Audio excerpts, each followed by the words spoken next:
Okay, let's go.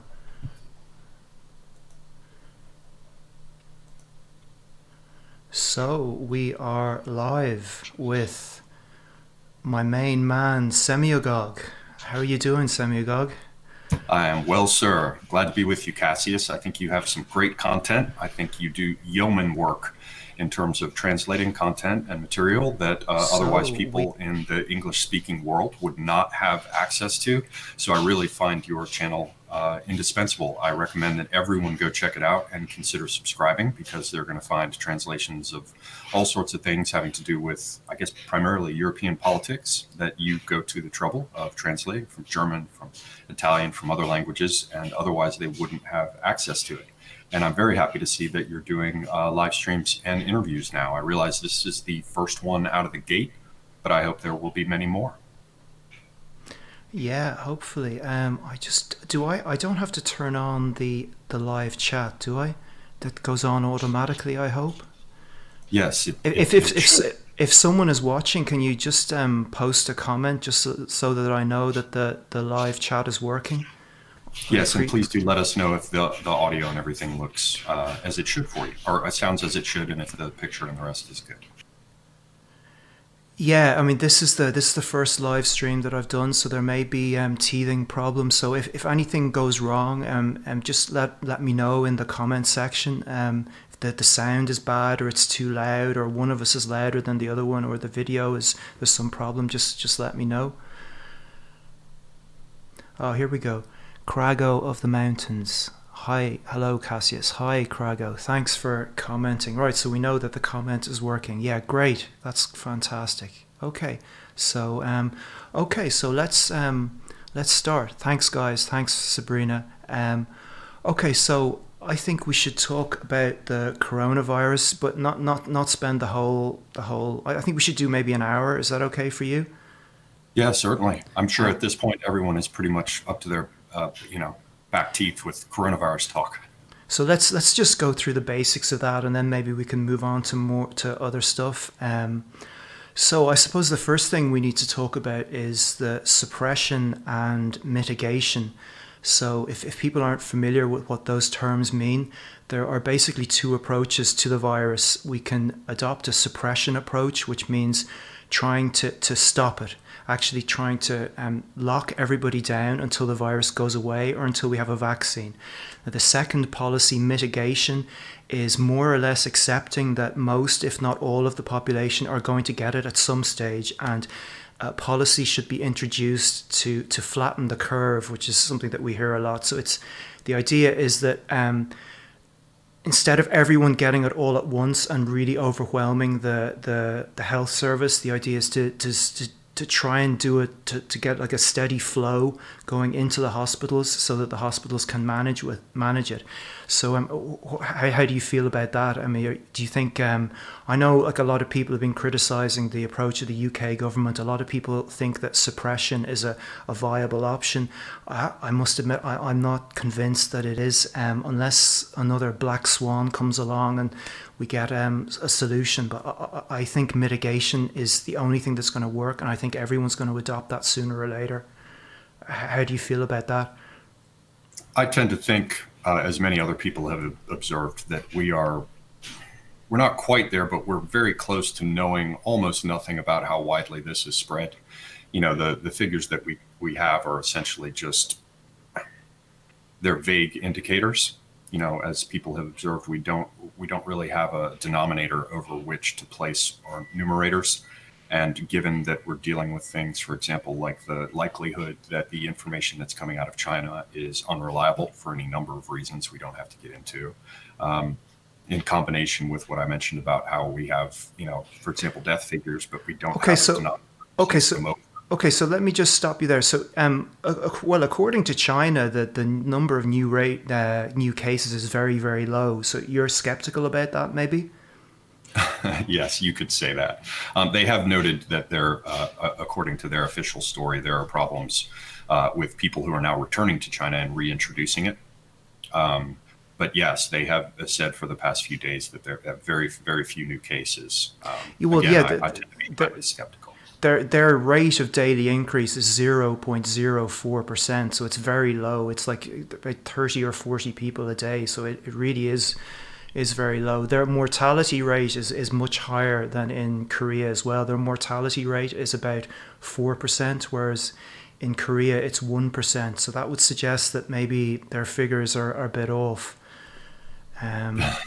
Yes, you could say they might be a bit off, given that the country is run by a communist party with total control over all of the information that does or doesn't get out. Okay, let me just say, I don't have a video camera, so that's why you're seeing my icon on screen. Excellent. Oh, that's why you can't see me. So going back to the suppression and the mitigation thing, I mean, which camp are you in? I mean, what do you think the government should be doing? Well, I get the impression the horses have already bolted from the barn. And what we're dealing with here is essentially a virus straight out of the flu and cold family. And we know how, plagued human beings are by these things. The fact is that we don't have a cure for it. We're likely never going to have a cure for it. We may well have vaccines for it within the next year or two that, can be upgraded at intervals. The thing is that the virus itself is likely, of course, to change in certain ways going forward. So it seems like it's just a new thing that's going to be on the map. For that reason, the idea of suppression or containment, I think we're kind of past that. Even at the point, if we get to the point where we have any number of tests that are reliable, and we are no longer dealing with all of the strangeness in the background, like the tests initially being sent to the CDC, and they're saying they have problems with reagents and how, we can't be sure about those results. And then I begin to think to myself, well, then where did all these early figures that we're presumably still using come from if the test can't be trusted because of reagents? Say that again. Reagents. What do you mean by that? The chemicals that react to give you, for example, a positive or a negative on a test. Okay. There was apparently some confusion about that in the early phase of testing. And we've also got things going on where they're referring to sample kits as test kits, and have for quite some time. They're like, we sent the test kits out, and, then they're sent for confirmation to a central location. And it appears to me, if anyone knows differently, please let me know. But it seems that the what are being called test kits are actually sample kits. They're just a swab in a plastic bag. So they just swab your mouth, put it in the bag, and send it back off to the main place to be processed. So there's a lot of sort of ambiguity and intentional, I think, squid ink obfuscation in some respects. And I don't call it out as being a big conspiracy. It's just what happens when institutions, organizations try to kick some sand backwards in the cat box to cover, the mistakes for which they're responsible. But my point overall is that there are questions, at very least in the early stages, about how testing was handled and how reliable it is.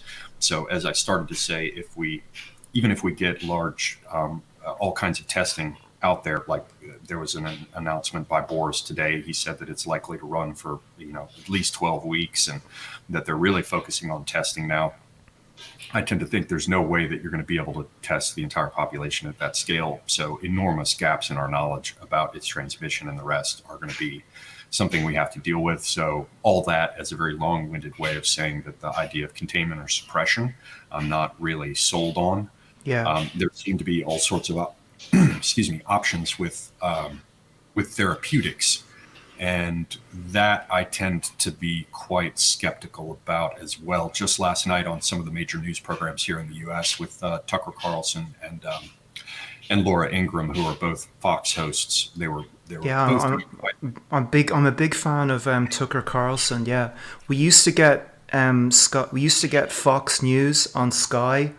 In the UK and Ireland, but they took it away a couple of years ago. It used to be one of the news channels that we got, and they took it away. I'm really annoyed about that. But Tucker Carlson is great. I mean, he's been sort of ahead of the curve on this from the very start, and he's advised Trump to take it more seriously.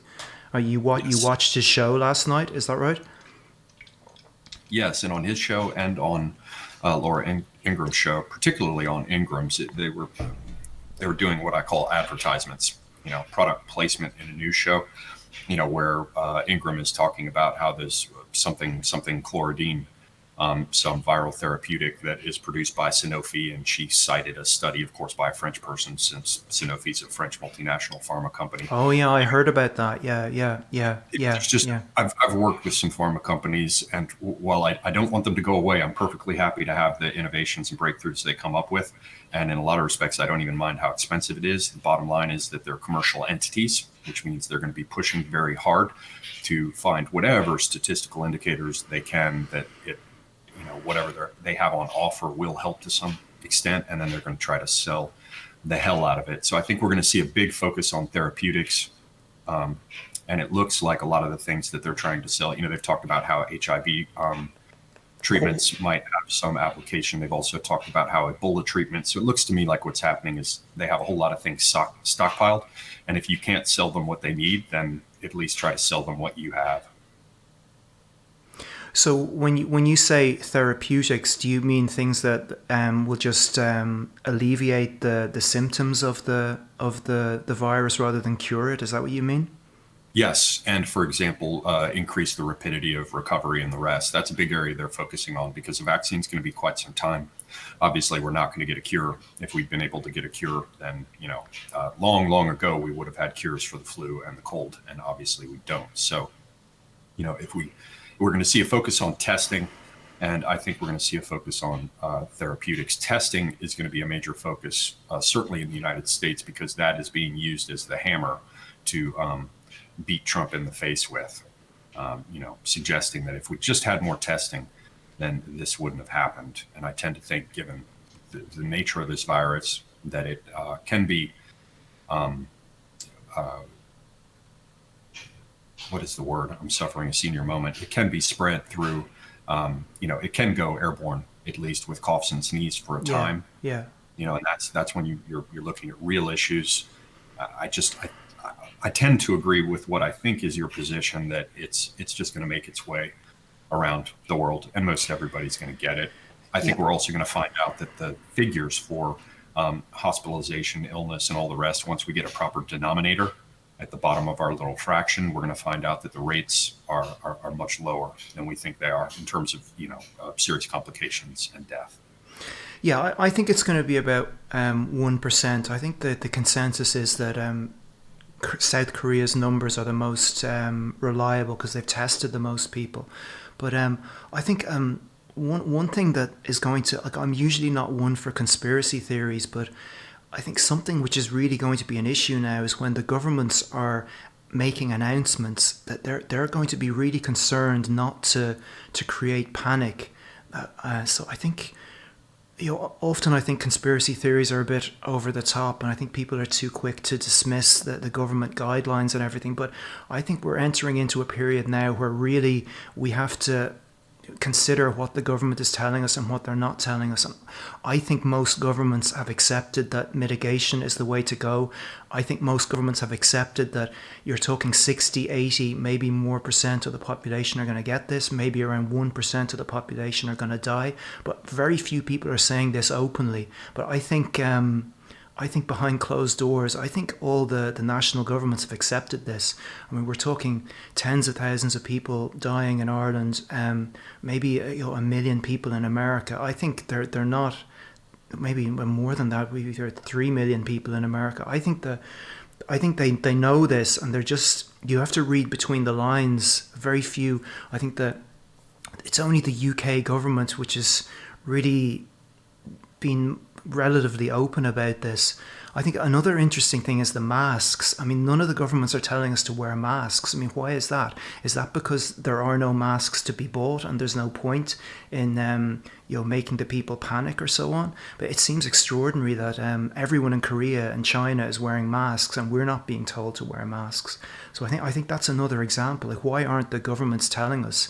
I mean, I sent a tweet out about this today. I mean, okay, you can't buy masks in shops, but there must be loads of people like carpenters and painters and tradesmen who have like masks and breathing apparatus at home who could use them. I was in Tesco yesterday, and like literally nobody is wearing masks in Ireland. It's just very rare. It's been days since I've seen anyone. I mean, what's it like where you're living? Is anyone wearing a mask? Very few people. The recommendation is that you wear masks when you yourself are likely to be carrying the illness and when you're concerned about spreading it to others. The bottom line is that masks, as I understand it, I am no public health expert. I want to just be very, very clear to everyone that you should follow whatever the instructions are that are being provided by your authorities. I am not a physician. I have no background in public health, so what you're hearing from me, be aware of what it's worth, which is exactly what you're paying for. I mean, do you have any masks yourself in your house? I mean, Yeah, I possess a couple, but I certainly won't be using them because they're almost useless. The issue is that, for example, the N95 masks that most people have access to and can get their hands on. Okay, so they're the really flimsy basic masks, are they? Is that what you're talking about? Well, there are probably flimsier ones, but they're the ones that you would commonly see. Excuse me, if you have a carpenter is doing a bunch of sanding and doesn't want to get a bunch of dust in their respiratory system, those will filter out 95% of the airborne particles that you deal with. If I remember the way in which they're rated, there are also N99s.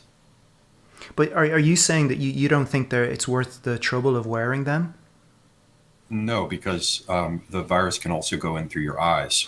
But you see, there's a theory that if you wear a mask, you're less likely to touch.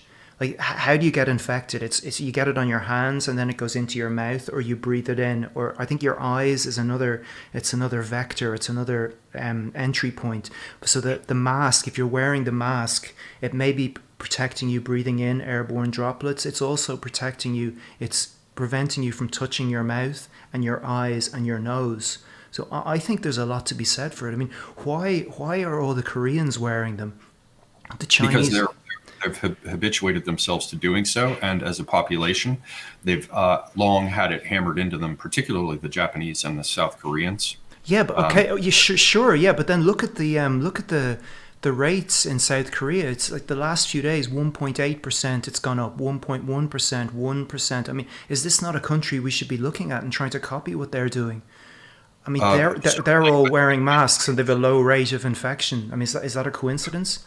It may be that the masks have something to do with it, but there are large question marks there. The first thing you have to understand is how much the population knows about it. This is a public health issue.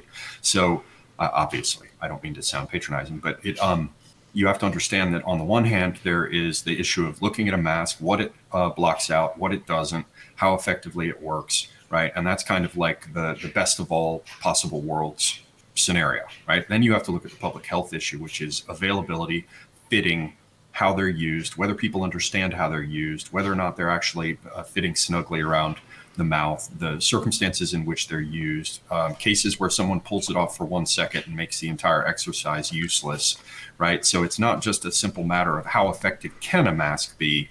It's equally about how effective the use of masks by people who are untrained in how they should be used, how effective that will be at the scale of entire populations when you're dealing with a pandemic. So in the Far East, because of the proximity of these people and the fact that they're living cheek by jowl in many respects in much higher population concentrations, and because of concerns about the possibility of outbreaks of different illnesses, they have long been habituated to the use of masks, particularly in places like China. When I went there, I was just shocked at how absolutely filthy the air is. So people have become accustomed to using them, for example, to deal with pollution. So these are people who are just more used to putting them on and then sort of forgetting about it. And they're people who are more used to fitting them properly and the rest. I think they could do something. The reality is that the virus particles are too small to be stopped by like an N95 mask as just a virus itself. Happily, the particle of the virus, though, is usually or almost certainly in a droplet. And then the droplet is big enough to be stopped. Yeah, but then what yeah. happens if you have a mask that is contaminated and you need to throw it away and get another one, but you don't? I don't know, maybe you can boil the masks or something. I have no idea what sort of contingency, what ways of dealing with it people are doing. But the fact is, it can get in through your eyes. The masks are not a perfect system. Again, I sort of point you to the distinction between, the ideal type and, the sort of abstract thought about a mask and how it can work and what it can be good for. And then sort of where the rubber meets the road, the reality of a mask when you're dealing with a population at scale and attempting to get them to use it, you would very likely see better results in a place like South Korea, certainly, where your population is very intelligent, where you have people who are used to operating sort of collectively to take care of problems and issues, where they're inclined to throttle their own individualism to whatever extent it's there, in order to address things for the public good. Okay, so that leads us on to another topic then. So I read the report from the Imperial College in London, which they have a very influential COVID-19 research team that's advising the UK government, and they produced this report a couple of days ago, which was a lot of people in the media have been talking about.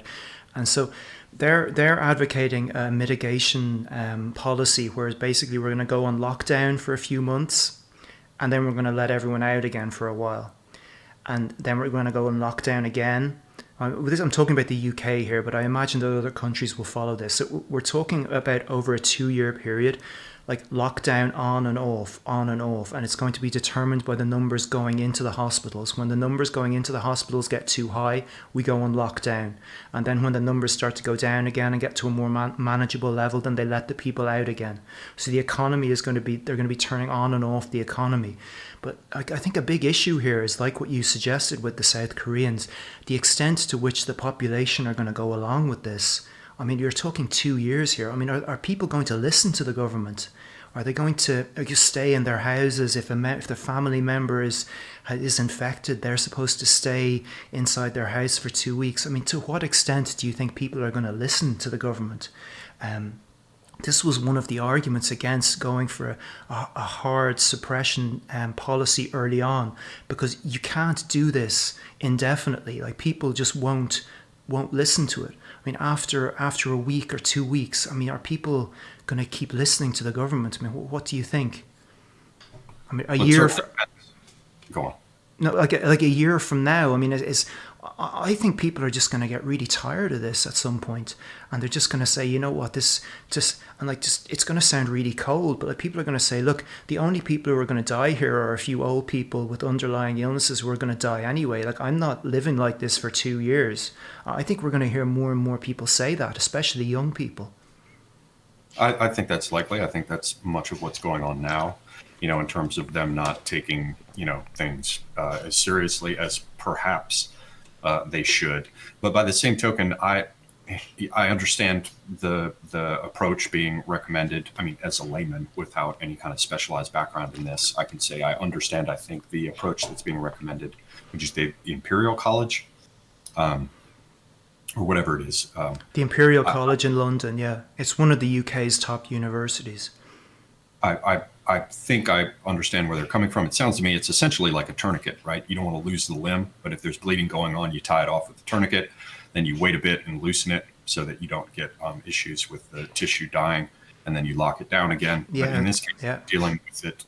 They're dealing with it from the perspective of the economic issues and the public compliance, which you pointed out. I tend to think people will probably. It's, again, when you're dealing with it at this scale, your testing is not going to give you anything. I don't care if they bring in 1 million test kits; they're still not going to get anything but a general picture. And I think there are going to be lots of places where things slip through the cracks.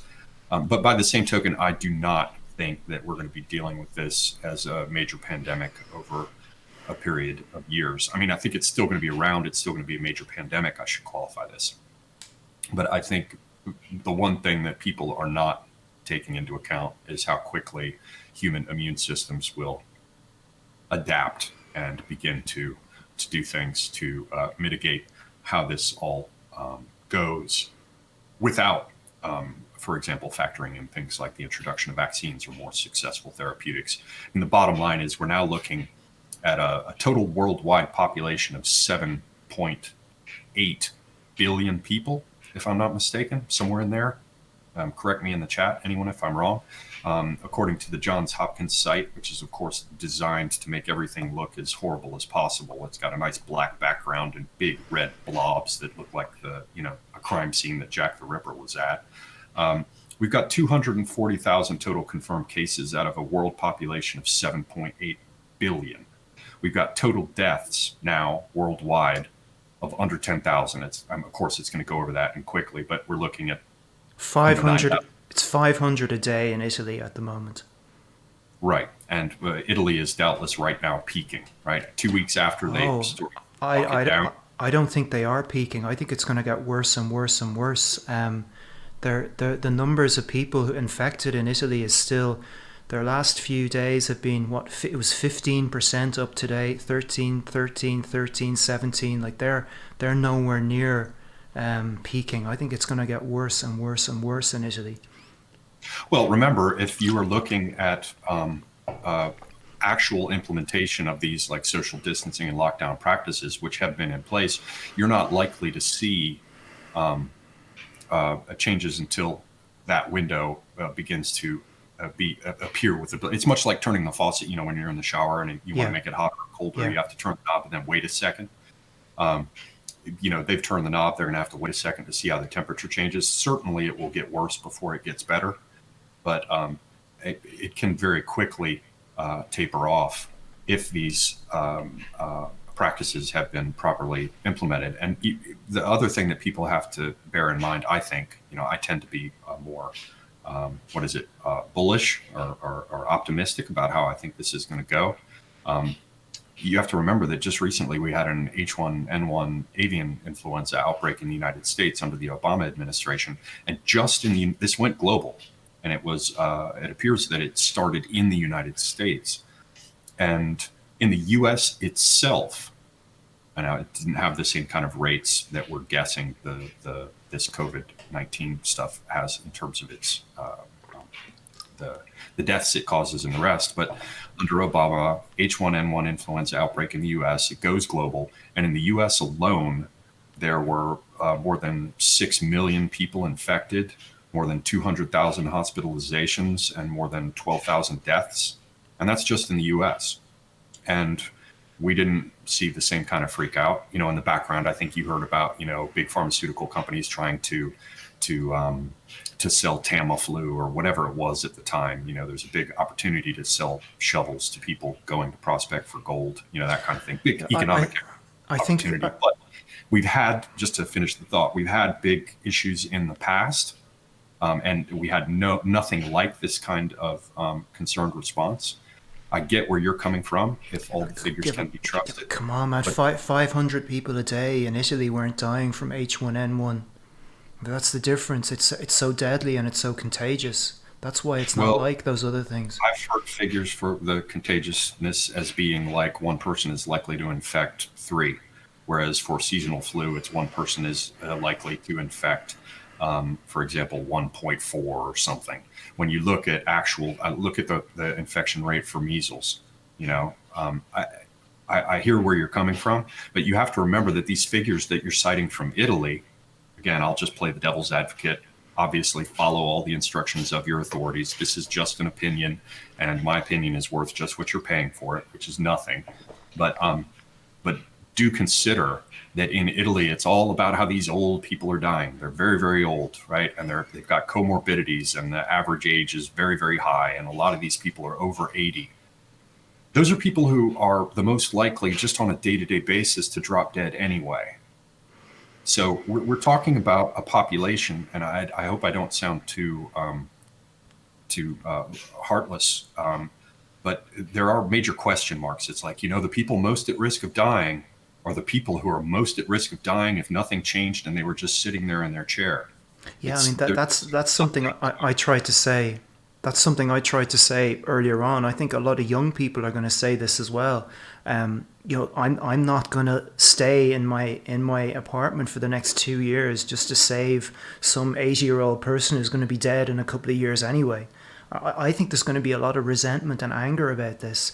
And I think people are going to start talking about this. Like, is it worth saving these elderly people? And it's going to be very heartless, as you say. But I think, everyone has their breaking point. I mean, what type of sacrifices are, at the end of the day, are people prepared to make to keep all these elderly people alive? And I think this is going to become something that we're going to have to talk about. Like, are we prepared to put our economy in limbo, in hibernation for 2 years for this, and people are going to lose their jobs, and that's going to affect people's health as well. So yeah, I think yeah, I mean, I sort of agree with what you were saying. Yeah.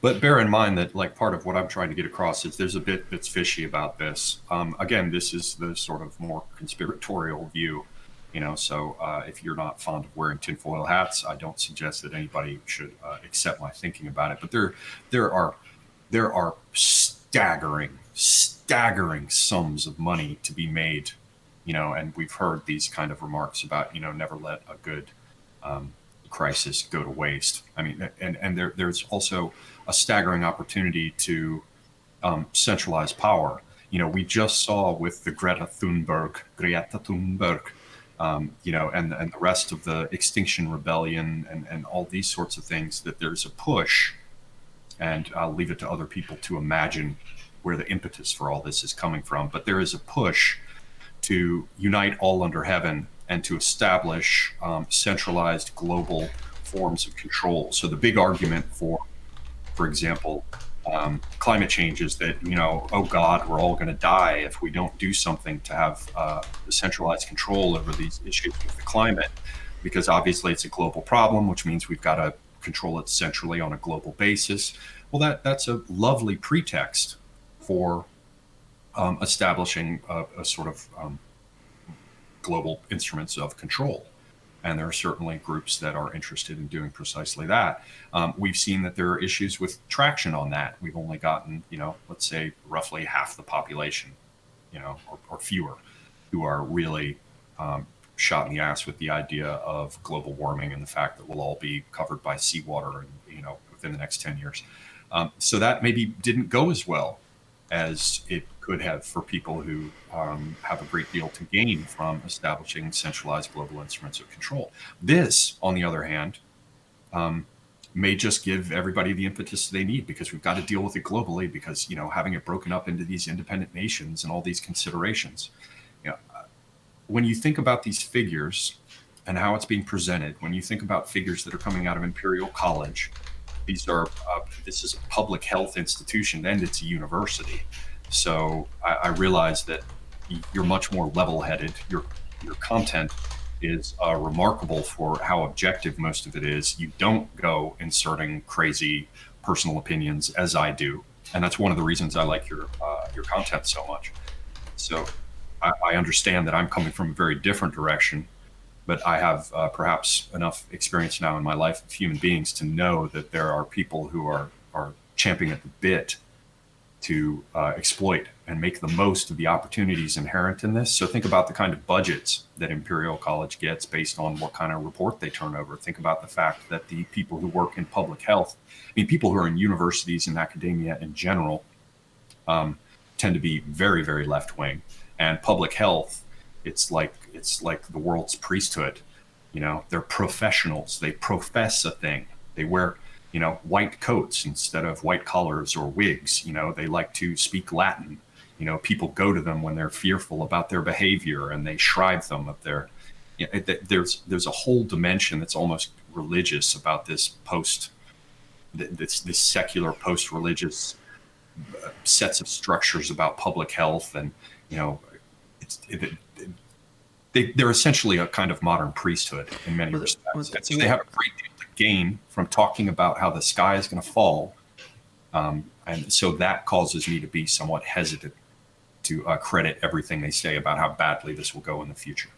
Well, there is one similarity to the climate thing, and that is people telling us to listen to the experts, which is something which I'm always very wary of. Because if someone is telling you to listen to the experts, it means that person themselves, they don't really understand the issue. I don't think that's healthy either, to place your trust in experts all the time. Like there's a saying that war is too important to be left to generals, and I think issues like climate change and this are too important to be left to experts and scientists, because a lot of the stuff that the scientists are talking about, it isn't necessarily highly specialized knowledge. A lot of it is just to do with basic interpretation of statistics, and that they don't have a monopoly on the ability to interpret those statistics and to make judgments. So I think there is a similarity there with the whole Greta thing. I think I just want to say two more things about the coronavirus. Then maybe we'll start to talk. We'll move on to something else. Just something that my father mentioned to me the other day, which I hadn't thought about, was that the idea of like conscription. That this is just going to get worse and worse. I mean, we're both relatively young guys. I mean, at some stage, do you think that there might be like some type of conscription, like guys like us might be forced to go and help in hospitals and things? Do you think that might happen? If it does happen, it's going to happen through the mechanism of, I think, the existing structures for that. See, a lot of people forget this is a big problem on the dissident right, where everybody's like, we must collectivize, we must march in black uniforms.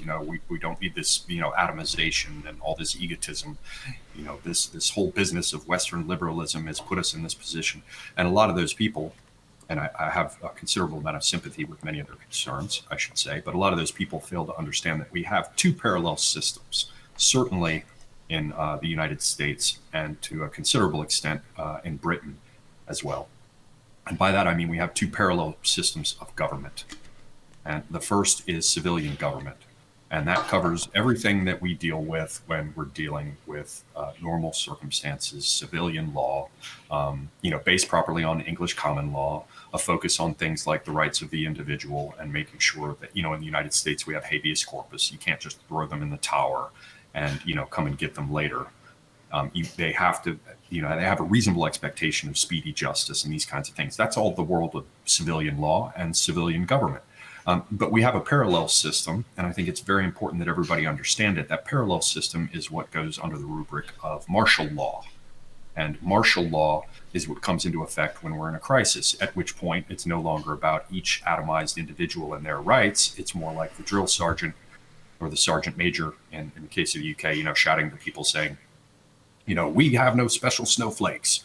The idea is that everybody wears the same color uniform. Nobody gets special treatment. There's a strict hierarchy. You follow orders. And if you don't, you can even be shot by your officers if the situation is critical enough. So these two systems have existed across history.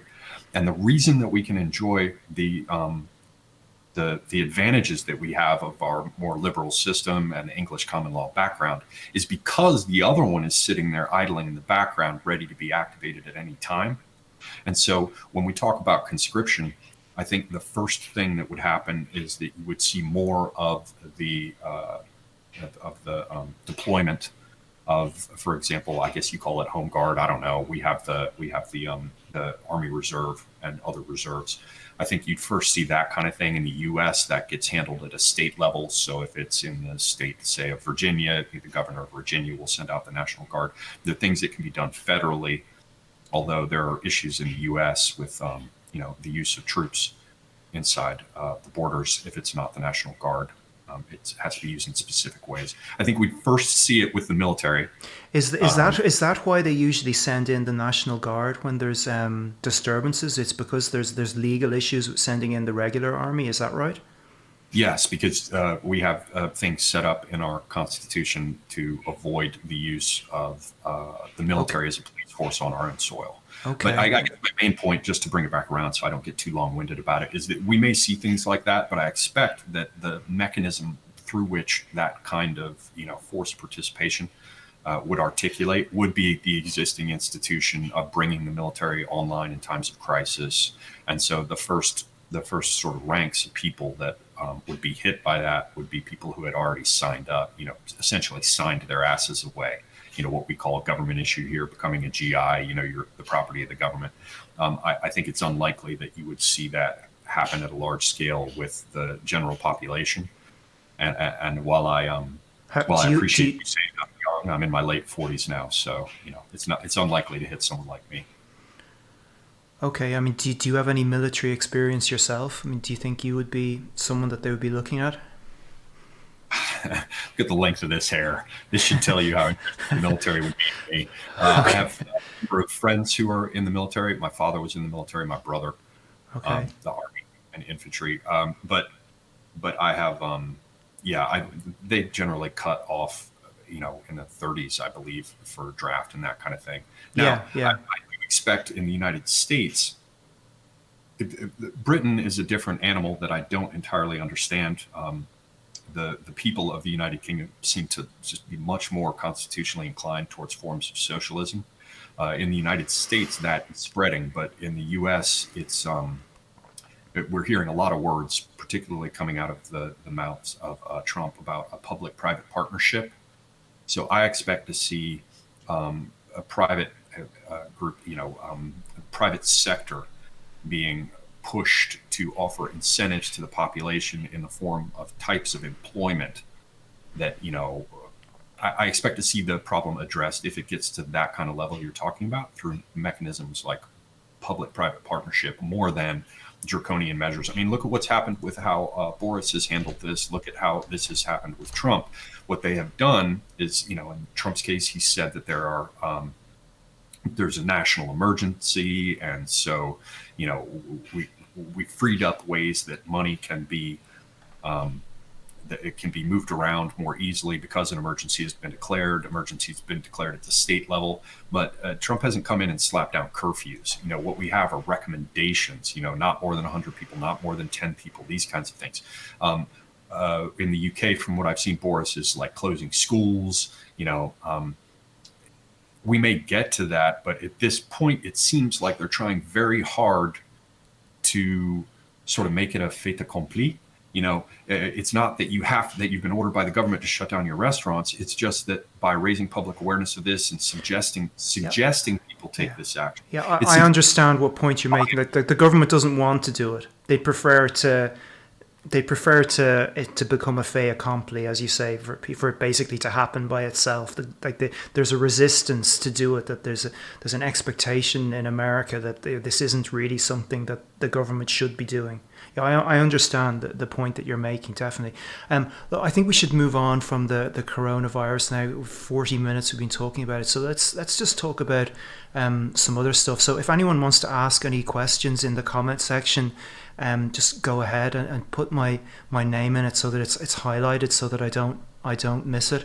Or you can ask Semiogogue some questions as well. So just tell us a little bit about you and your channel and what your channel is about, because maybe some of my subscribers aren't familiar with you, the type of stuff that you're interested in and that you cover. Indeed, thank you. The first thing I think is that, again, that Cassius's content comes across as clear and unbiased and based on the figures that are out there. I'm not trying to say that that Cassius is a company man, but as it were. But it's very objective. It's very easy to see what you're getting and to see the value in it. For example, things like translations. I know Cassius in the past had some other content that had to do with sort of his thoughts on things, but it's been a while since he posted it. So the biggest difference between those who would be following your channel and mine is that I engage in all kinds of speculation. You could go so far as to say rank speculation. I feel like there should be some places where you can go and just think about every single possibility. So and I tend to be, I think, a good bit further to the right than you are. So people who might be considering checking out my channel, be aware of that. It might not be for everyone. It's further to the right, and there's a great deal of speculation. I just want to say that you're held in quite high esteem by a lot of people. I mean, a lot of big channels and big people have had you on for a talk. I mean, so you're quite a big hitter in your own right within sort of this circle that we're both in. Well, I thank you. I think really it's just a few people who have those channels have just sort of kindly, a lot of them try to reach out and help people to sort of climb the ladder the way that they did.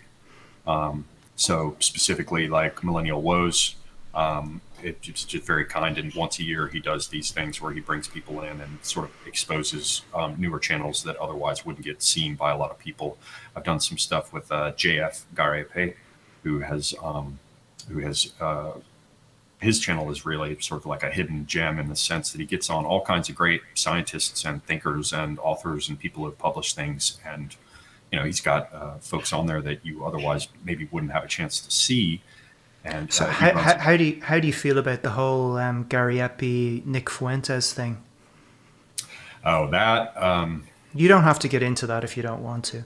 Yeah, I just as soon stay out of it. I think I can understand everybody's positions, and I think understand where JF is coming from. it's just perhaps a Yeah, bit, listen, we don't have to talk about that if you don't yeah, want it's a to. bit Okay. more dramatic, and it doesn't have quite as much substance maybe as it should. I think it's much ado about nothing, except maybe from the perspective of Fuentes, who it's now not on YouTube. So another thing I wanted to talk about was like what type of content that we should be making during this time. I mean, I personally think it'd be a bit sort of insensitive and tone deaf to keep pumping out the same type of content. Talking about, migrants or the left or this type of thing. I think that we should, personally, I think we should try and maybe change the tone of our content a little bit over the next few weeks. I mean, how do you feel about that? Is that something you're planning on doing, or you're just going to go ahead and do your own thing regardless, or how do you feel about that? Um, there's a saying I learned in Turkish. What is it? Maymun iştahlı. It means monkey appetite, and it's a way that they sort of refer to dilettantes or people who jump from subject to subject. I've very much got that. So in order to keep myself interested, because of the nature of mind I have, I kind of have to change it up at intervals. So there's all sorts of content on my channel. So I Say tend say that again. The Turkish phrase. Say it again and say what it means. Maymun Okay. iştah. And what does that mean? Maymun means monkey, and ishtahla means with an appetite or a hankering after. It means the monkey appetite. It's based on the image of how a monkey will sort of jump around from one thing to another. Okay. Uh, And so you're saying that's a good thing, and that's something that you have personally. well, I wouldn't, say it. I wouldn't say it's good or bad. Excuse me. It's something that it's just a fact. So in order for the type of mind I have to stay interested, I have to change things up. So I tend to think, yeah, let's change things up, but I try to do it often. In my case, like I just did a clip within the last few days. It was a live stream. It's some audio problems, so I'm not sure I want to recommend it to everyone. But in it, I read some of Boccaccio's remarks on the plague years. Oh, He was very there, interesting. Yeah, yeah, yeah. 1348 stuff. Um, and then he was writing just after it, and he has these reflections about how people behaved, and how some people tried to avoid it this way or that way, but it seemed to strike everyone indifferently. You had the rogational processions outside of Florence, and people ran off to their houses in the country. And it sounds like the story. You have the 3 men and the 7 women who divert themselves over 10 days with 10 stories for each day. And so I kind of considered that. And there's a medal of Alberti's, the famous Renaissance humanist, and it has this sort of winged eye of God with these lightning bolts coming out of it, and underneath it in Latin it says "Quid tum," and that can be translated kind of dismissively as a "so what," and some people have interpreted his medallion as though it's I had problems with my birth, but I overcame them to gain eminence. So what? But I think a more convincing interpretation of it is that it means what then, because Cicero used quid tum to mean kind of what then in his rhetoric, to be sort of a pregnant pause after he said something, and then he tells the audience, if this is the case, well, what then? And so if we look at the picture of Boccaccio, and I'm just giving you the short version of what I talked about in the clip, there's the idea that you have to withdraw from the world and you seek diversion in times of trouble. Again, coming around to your point about what sort of content might we consider producing. And in this time of trouble, when you retire from the world, in order to secure yourself or your loved ones, or just reduce your risk, and you have to pass the time, like when you're locked in these houses under quarantine or whatever the case may be, voluntary isolation. You need something to divert you, but in many respects, what's offered to us is a kind of pabulum, just garbage. Like, how many more superhero movies can all of us stomach? At this point, it's become a caricature of itself. It's obscene, and so perhaps we look to stories like you see in the Decameron, and some of them are absolutely outrageous. Wives cheating on their husbands, husbands cheating on their wives, tricking each other, murder, revenge, comedy, pratfalls.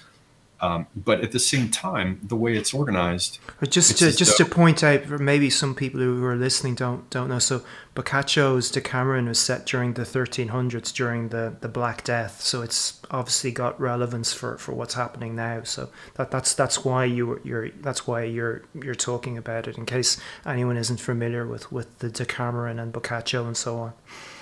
indeed, that's precisely the issue. And so, these people who have been suffering from the plague, they retire to the countryside to get out of the cities where it's more dangerous, but they have to stay shut in and they have to pass the time. And so they decide to do so by telling each other stories, in addition to playing music and the rest. And the Yeah, and that's stories, that's that's an obvious yeah. Then that's very much the case now, isn't it? I mean, everyone's bored stiff at the moment, aren't they? So there's an obvious yes, parallel there as well. Yeah. and the parallel, continuing all the way to your question about what kind of content to produce. And I think the answer is there in Boccaccio, as you see it with Shakespeare.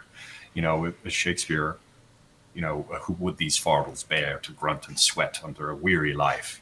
This kind of thing. Serious considerations.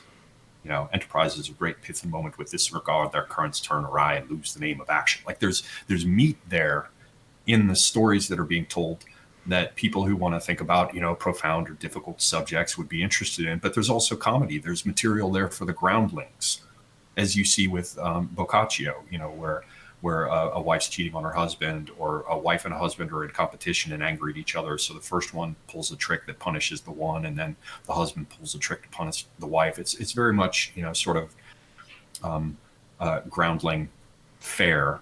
But it's like putting the pill in the dog food, or putting a sugary coating on the medicine. There is that surface stuff which has all the pratfalls and the bloody sword fights and the rest.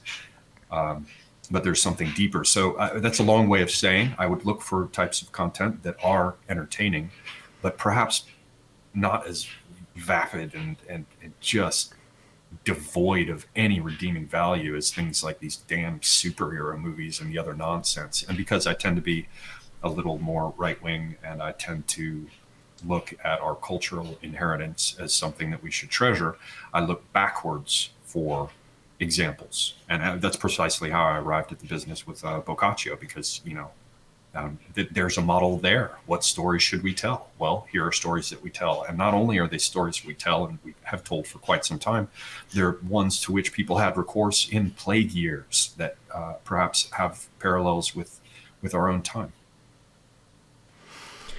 Yeah, I mean, there's a you could say that, like, anything that has survived so long. I mean, if people back then were talking about stuff, the same stuff that we're talking about now, like, it's anything that has been talked about for that length of time is obviously something which is very important. It's not ephemeral. I mean, it must matter. It must be something worth telling.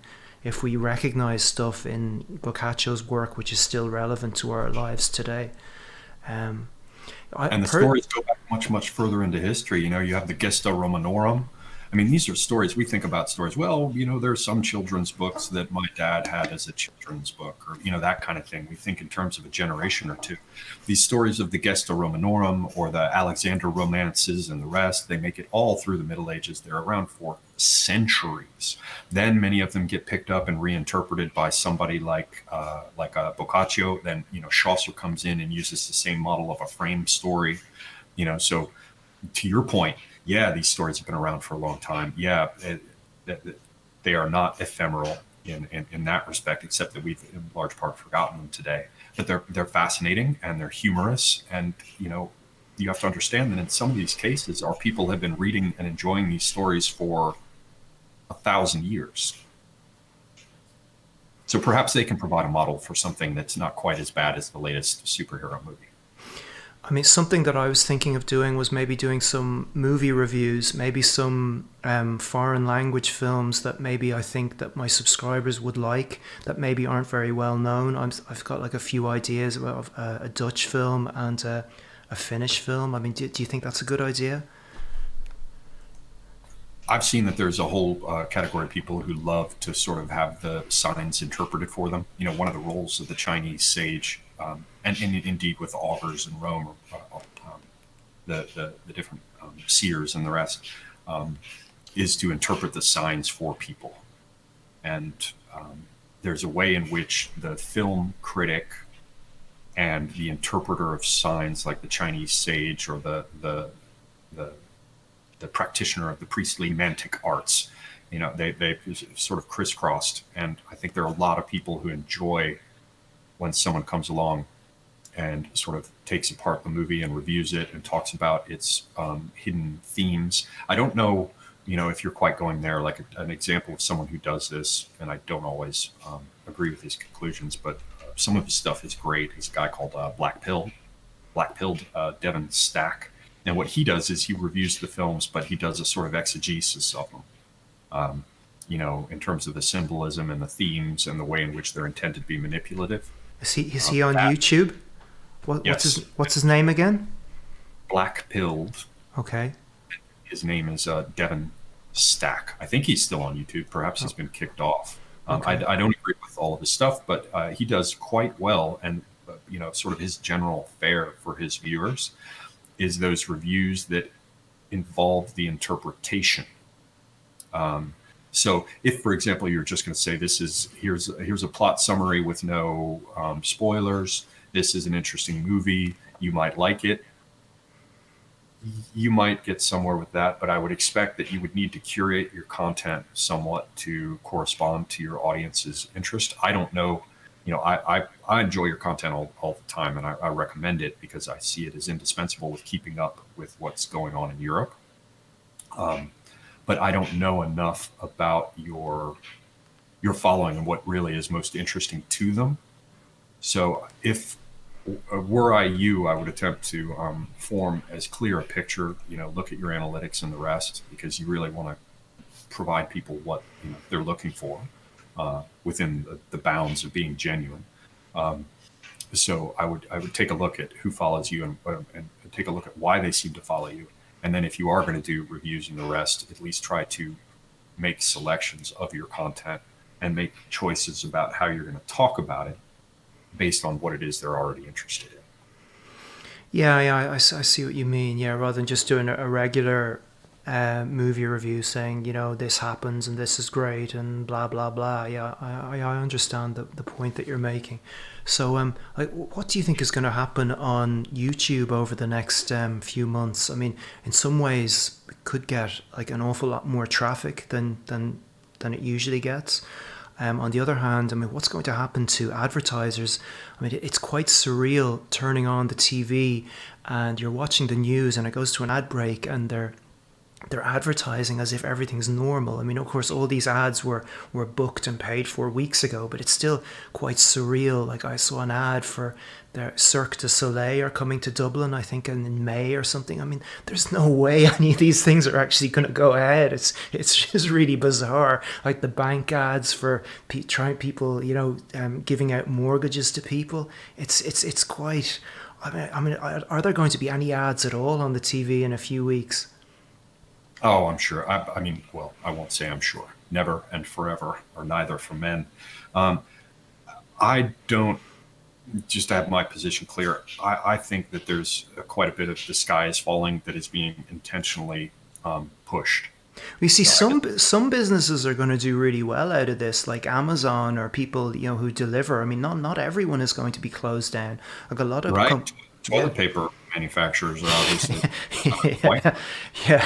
Yeah. I think that you are going to see a lot going on with mortgages because I've noticed on some of the the Fox stuff, which is all kind of they call it center right. It's really just center. They have been talking about how mortgage rates are dropping, and they have quite a bit.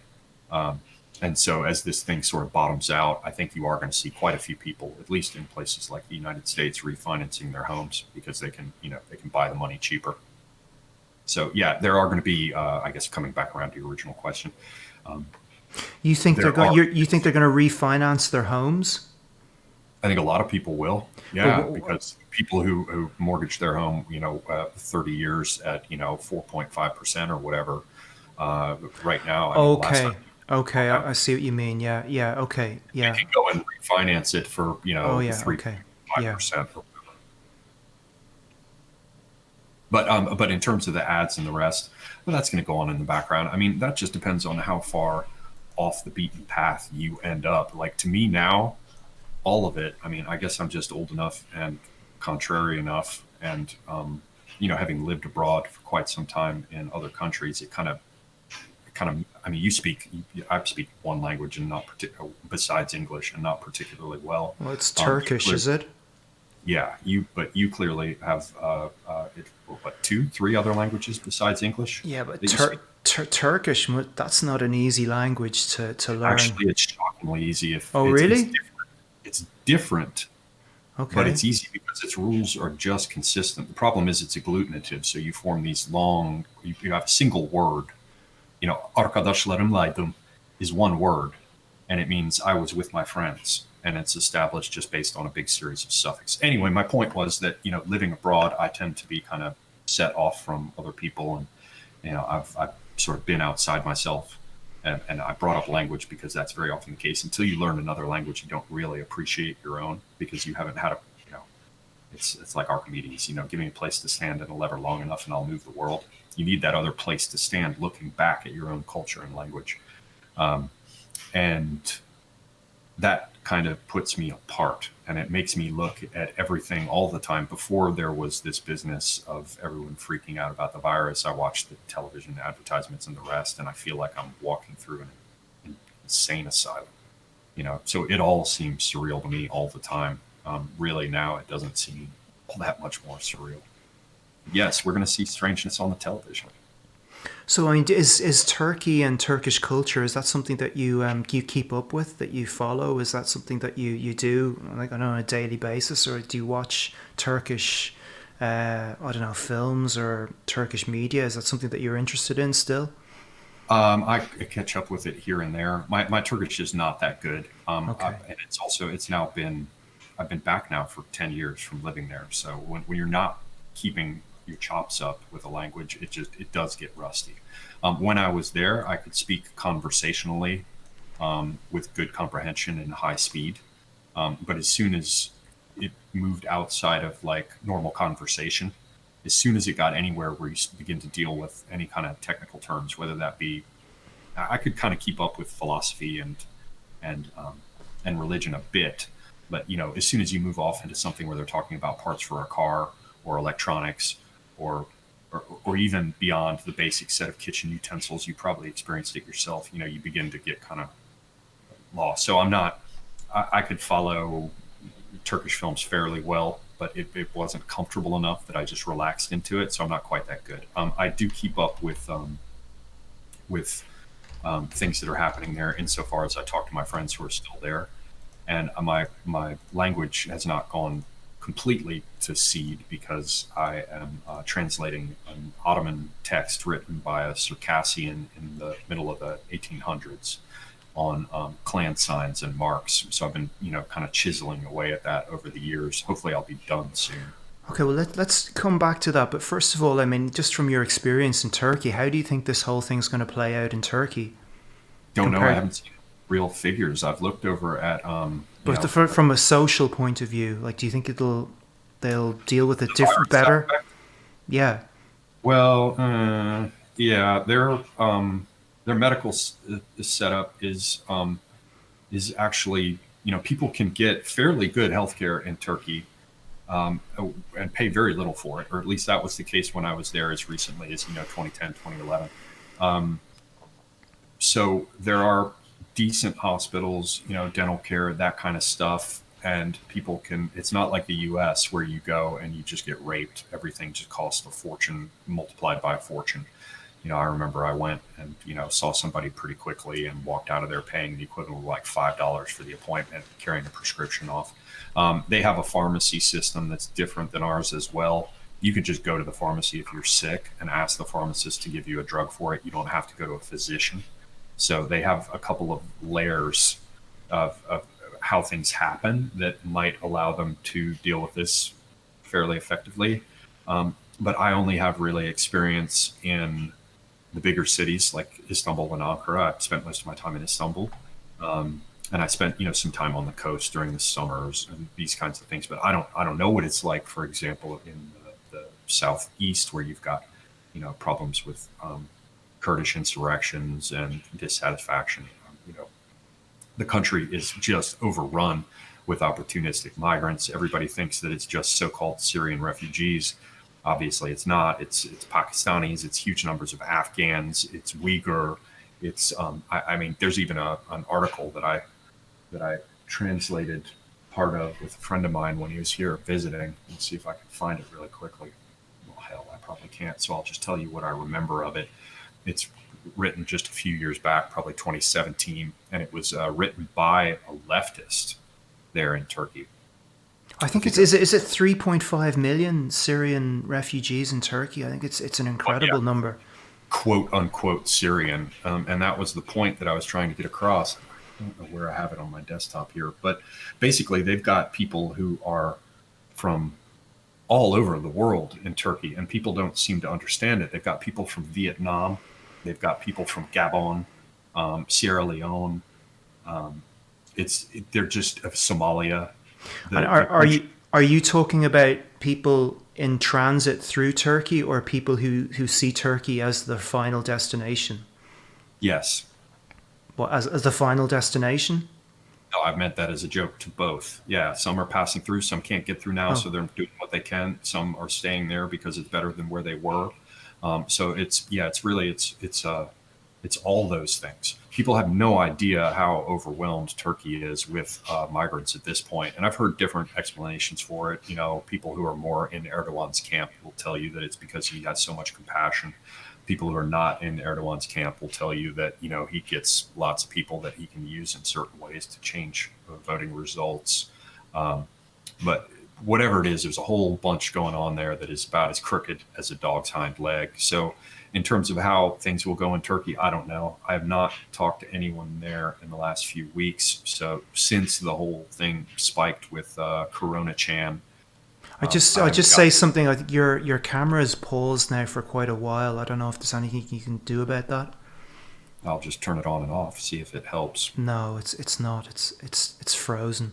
Well, not to worry. No, go on. It's interesting what you're saying about Turkey. I mean, it's not often we get to hear. That's very interesting what you said about Erdogan. So you think that he actually wants a lot of these migrants to come and maybe settle because they'll become loyal voters, maybe. Well, some of them, are going to be more sort of Islamic and conservative in terms of Sunnis who got pushed out of Syria, right? Syria is run by Alawites, and that's essentially a Shiite sect, right? And Syria is also a wildly heterogeneous country. Even still with all this stuff going on, but you had Druze villages. Obviously, about them in the south, right? You've got Circassian settlements that were plugged in there during the Ottoman period. Okay, so let's stop there. So this is something that you're personally interested in, the Circassian people. They have a very interesting history, and not a lot of people would know about them. So they originated in the Caucasus, didn't they? They were a Muslim people. I think wasn't Sochi where the Olympics were? That's in Circassia, yes. Isn't it? They're not specifically.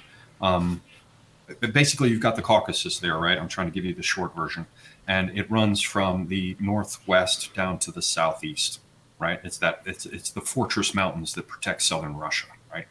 And you've got the Georgian military highway that runs straight through the center of it and issues forth in Georgia, and that's South Ossetia. The whole reason that Putin and the Georgians had that problem was because the Georgians were trying to block the military highway, which since the 18th century is the only way that the Russians could get troops through. And so this mountain chain, this wall that is sort of Russia's southern bulwark. Okay, let's talk about that. So there's a military highway going through Georgia, or is it just going through South Ossetia? Going through the Caucasus mountain range. Okay. And all the way of that passing through South Ossetia and into Georgia. Okay. And other places to the north. I can't pull up the map in my mind's eye, but it might be, the Kabardine region, or I'm not positive further north. But the point is that was to deal with the highway that the Georgians were trying to block. And that was at a time when there's tons of Soros money and investment, EU investment, in trying to peel Georgia off of Russia in order to be able to have more better opportunities to run the pipelines through there. But what I started to say is that the Caucasus, you have the Northwest, that's the Circassians, really. And then you have the southeast, which is the Dagestanis and the Avars, right? Dagestan, people have heard of Khabib Nurmagomedov, who's the The UFC guy. MMA fighter. Yeah, Right, yeah. he comes from Dagestan. Um, and he's sort of the group of people that were around Sheikh Shamil, who fought in the Eastern Caucasus against the Russians for around a century and were only defeated in the 1850s. In the western portion of the Caucasus, the Circassians fought longer, up until 1864 or 1865, at which point then the Russians pushed most of them out and they were forced to flee Yeah. as a diaspora to Turkey and to the Middle East. But my point that I wanted to make was that they were never as seriously Muslim as the Dagestanis and the people closer to Persia. Okay. Many of them were Christian, and even their versions of Christianity and Islam kept large amounts of their ancient practices. And so they're a steppe people. They have, Sarmatian blood tangled up in their own, European blood tangled up in their own, but where they came from originally, we're not sure. Weren't they supposed to be the most beautiful women in the world, the Circassian women? Didn't the Ottoman Sultan's harem? I think weren't the Circassian women particularly valued? Have you never heard that? To be highly sought after, yes. Yeah, Yes. yeah, yeah. A few paintings. Now, what the Ottoman Sultans seemed to like more was red-headed Ukrainians like Roxolana. But yeah, they like their blondes, they like their redheads. But the Circassian women were known for having a particular type of beauty and grace because of Yeah. how they're raised in their culture and the types of dances they're taught. Also, the Circassians tend to, they have very high standards for how their women are treated. But anyway, yeah, we don't have to get into that whole subject. It's just that Syria has these different populations. It's very heterogeneous. And so when you talk about Syrian refugees going into Turkey, the first thing you have to realize is that they're Druze, they're Circassian, they're Kurds, they're all kinds of groups. And they're not all of them are really Syrian. I mean, we just had the business with the Erdogan trying to push the prisons and other people, he emptied them out and pushed people towards the Thracian European border, Bulgaria and Greece. Yeah. And the arrests that were made by the Greeks on the other side of the Yeah, yeah. Very few of them were Syrian. Yeah. percent. It's absolutely absurd. So that's going on Yeah. in Turkey too. And I guess to come full circle, what I think you're going to see in Turkey is very much up in the air. Right now, we're not. I'm looking at the Johns Hopkins map, and Turkey is showing I think there's 191. I think is it? 192 cases is what Is I'm it? showing now. 3 Okay. deaths, 189 active. The thing is that there's just no way to be accurate with a lot of this stuff because Yeah. they're not going out and testing it. And a lot of those people live very close together. So, yeah, there's no telling. There's Yeah, no I mean, telling. Constantinople or Istanbul, for example, I mean, that must be one of the most densely populated cities in the world. Oh, it's a real live anthroposcape. I lived there for years. Oh, It's that's where you lived, was it in Istanbul? Yeah, I lived there 2.5 years the first time, 3.5 years the second. So I spent a total of 6 years in Turkey, and much of that time was in Istanbul. Most of that. So, what do you think about Erdogan? You think he's bad news for Turkey? Yeah, I don't much care for him. I think Okay. he's about to be hoist on his own petard. He's being too cute, attempting to play games with Libya. People don't realize that Libya and Syria are entirely related. He's going after the people that the Russians are backing in Syria, and he's going after the people that the Russians are backing in Libya, and he's actually transferring fighters from Syria to Libya and vice versa, all based on his idea that he's going to cut off this Eastern Mediterranean natural gas fields. He's going to assert his right to get involved in that. They've got Northern Cyprus, and they cut this deal with Libya about how the seafloor between Turkey and Libya is theirs, which he thinks will give him the ability to argue about how all the Eastern Mediterranean gas boom that's shortly going to be flowing to Europe. He thinks it's going to give him a seat at the negotiating table, and Well, the you think Russians. that's what his motivation is in Libya? You think? Oh yeah, he just signed that deal with the so-called government of national unity in Tripoli, and that's between Turkey and Libya, saying that they claim that part of the seafloor. Well, the thing is that Haftar, who's running the militias and has now taken over almost everything, despite Erdogan trying to prop up the so-called government of national unity. Okay, When so that let's just falls, I get when a bit that confused about falls, the he I won't get have Libya anymore. I get confused about the Libya situation sometimes. So you've the government of national unity in Tripoli. That's the internationally recognized. Internationally recognized. It's backed by Italy, by the United Nations, by Turkey. Yeah. And And then you've the other guy, Haftar, who's this let me just, strongman general. let me just finish. The Yep. GNU, they say that they're protected by this, that, and the other thing. They're protected by Islamist militias, jihadi forces. This is the And Tripoli government.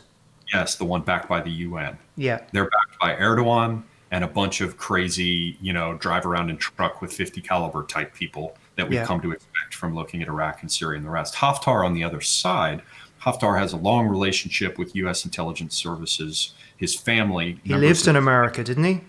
yes, he has U.S. citizenship. Members of his family live in Northern Virginia even now. If you're looking for, some implicit proof that he's got U.S. backing, and Haftar just opened up recently official diplomatic embassy in Damascus, which means now Syria has recognized Haftar. Haftar is backed by France, which is Yeah, odd. that's what I was going to say. France is sort of the one country that's, that's backing a different side, and Well, this out of the EU, yes, yeah, France. yeah. Russians are backing them with mercenaries of the Wagner Group. Russia backs them. Egypt backs them, which really matters because they've got an enormous army. Everybody forgets about that. Um, Okay, and I just stop you there. Your microphone is not working properly at the moment. I just say something again. check, check, check. Yeah, it's really horrible. It's breaking up. Is there anything you can do about that? Nothing. I just turned it on and off. Other than just wait, perhaps you can just speak for a bit, and we'll see if it gets better. Okay, yeah. So the situation in Libya is pretty like you hear a lot that the Italians and the French are backing different sides, and that's a big problem within the EU. I know like Salvini has talked about that, and like when they criticize Macron for his various policies about migrants and so on. In Italian politics, Libya is an issue as well because those two countries are probably the two most important European countries when it comes to Libya, and they're backing different sides. So I mean, that's a problem there that's going to need to be resolved at some point. I think they're hedging their bets in many respects, and I think they're going to be forced. Let me see if I do this right. I heard you pronounce fait accompli, so you're leaving the T off, right? I think I always forget, when to swallow the ending consonant in French. But so I think what's going to happen is it's going to be a fait accompli for Italy eventually. I think what will probably happen is if You think South, Haftar is going to win? take a look at the map, man.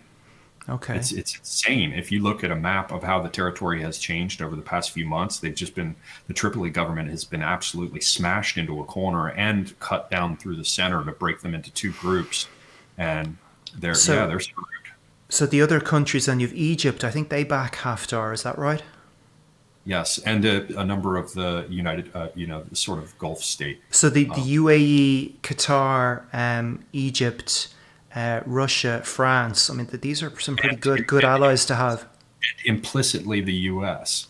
Okay, and so then And bearing in mind that Turkey is trying to cut a deal with the government and national unity in Libya to say, no, you can't just run up. See, Turkey was in a position where they thought all the pipelines were going to go through them.